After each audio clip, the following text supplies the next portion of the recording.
ગુજરાતભરના તાજા અને સચોટ સમાચાર મેળવવા માટે અમારી રાષ્ટ્રીય સમાચાર ચેનલને સબસ્ક્રાઇબ કરો અને બેલ આઇકન પર ક્લિક કરો।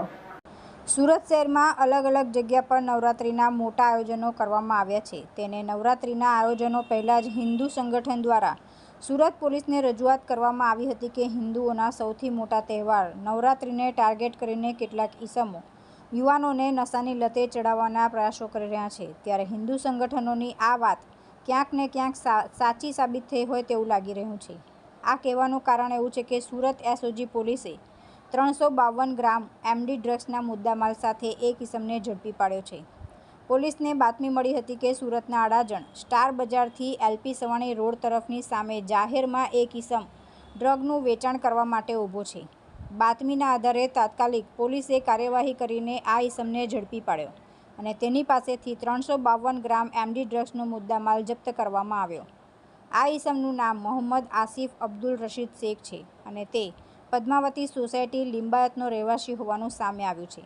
ઉપરાંત આરોપી પાસેથી 2 મોબાઈલ અને ડ્રગ્સના વેચાણના 89,900 રૂપિયા પણ પોલીસ દ્વારા જપ્ત કરવામાં આવ્યા છે।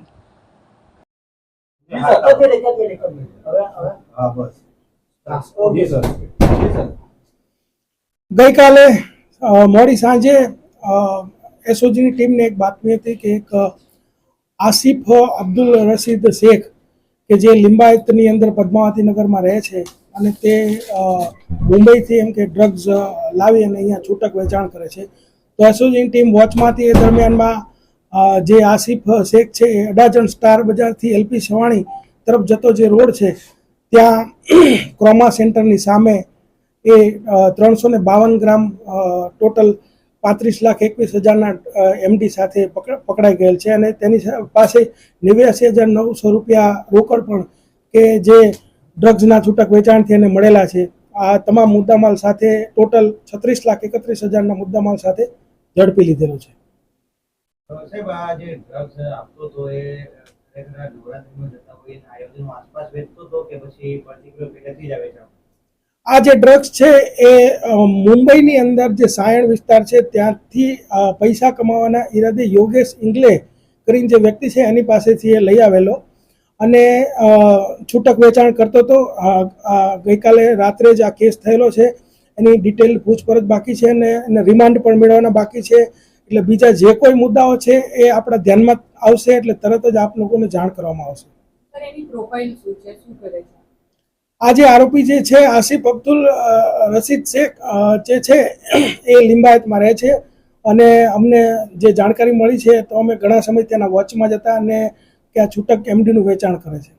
સાહેબ, હિન્દુ સંગઠનોએ નવરાત્રી પહેલા જ એક વાત કહી હતી કે નવરાત્રીમાં ડ્રગ્સનું વેચાણ વધારે થાય છે। બીજી તરફ હાલ જે પકડાયો છે મોડી રાત્રે યુવાનો ઘરે જતા હોય છે, એ ટાઈમમાં એ યુવાનોને આપતો હતો કે કોને આપતો?